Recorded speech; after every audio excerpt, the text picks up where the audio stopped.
Right, when we go to a store or a restaurant, or when we talk to a call center representative on the phone, when we are in any of these settings, we can get very poor customer service.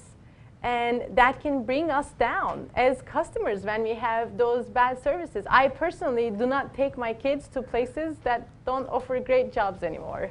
At least I try not to, because I don't want my children to see people in their most disengaged. I want my children to see people as their most engaged, in their best selves. And I want them to see that the society we live in is actually one where people are treated with dignity and respect. So as a customer, I started putting myself in the shoes of customers, and I realized this is important for all of us.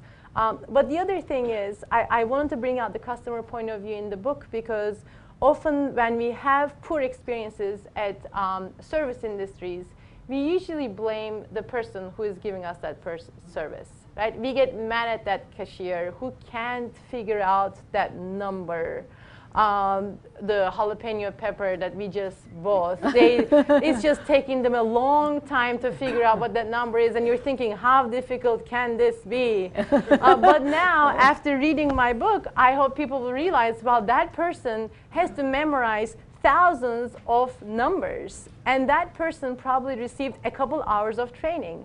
That person doesn't make it, can't make a living wage. That person has such horrible schedules that she or he might be working without having slept all night. So I wanted customers to see the other side and not blame the person who's delivering us that, that service. And I want customers to be aware of how big this problem is. I remember an incident with one of my friends who was disappointed that her children were not getting the best treatment at the daycare center. And then I said, do you know how much an average daycare worker makes? And I said, we leave our children in the hands of people who can't make a living.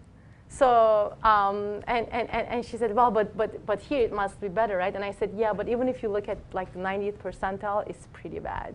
Right. So I think it would be nice for us customers to have awareness of how big this problem is. Right. And at times shop with our wallets.